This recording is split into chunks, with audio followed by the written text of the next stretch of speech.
अकोल्यामध्ये बहुमताच्या आकड्याची जुळवणी करण्यासाठी भाजपकडून ठाकरेंच्या शिवसेनेला युतीची ऑफर. माझाने दाखवलेल्या भाजप आणि ठाकरे सेनेच्या बैठकीच्या बातमीवर शिक्कामोर्तब.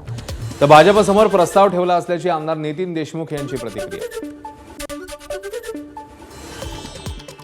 धाराशिवमध्ये भाजप शिवसेना एकत्रच लढणार. शिवसेना संपर्क प्रमुख राजन साळवी यांची माहिती. शिवसेनेचे लोकसभा अध्यक्ष आनंद पाटलांच्या मातोश्री सुवर्णा पाटलांकडून उमेदवारी अर्ज दाखल. गुहागरमध्ये 2 शिवसेना समोरासमोर भिडणार. ठाकरे सेनेचे नेते भास्कर जाधव यांचा मुलगा विक्रांत जाधव यांच्यासमोर शिवसेनेचे संतोष जैतापकर यांचं आव्हान. जैतापकर यांनी भाजपकडून उमेदवारी न मिळाल्यानं नुकताच शिवसेनेत केला प्रवेश. पुण्यातील मावळ तालुक्यात दोन्ही राष्ट्रवादी स्वबळावर लढणार. आमदार सुनील शेळकेंनी विश्वासात न घेतल्यामुळे आघाडी होऊ शकली नाही. शरद पवारांच्या राष्ट्रवादीचे तालुकाध्यक्ष दत्तात्रय पडवळ यांची प्रतिक्रिया.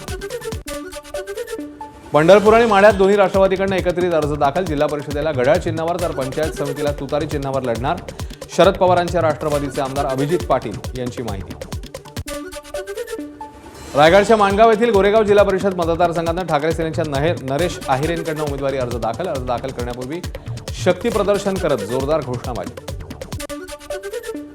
बोरिवलीमधल्या संजय गांधी राष्ट्रीय उद्यानाच्या प्रवेशद्वारावर आदिवासी समाजाकडून आंदोलन.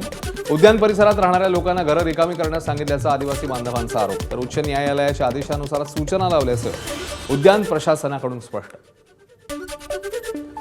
नागपूरच्या विदर्भ क्रिकेट असोसिएशन स्टेडियममध्ये भारत न्यूझीलंड यांच्यात आज पहिला T20 सामना. टॉस जिंकत प्रथम गोलंदाजीचा न्यूझीलंडचा निर्णय. वनडे मालिका गमावल्यानंतर T20 मालिका जिंकण्याचं भारतासमोर लक्ष्य.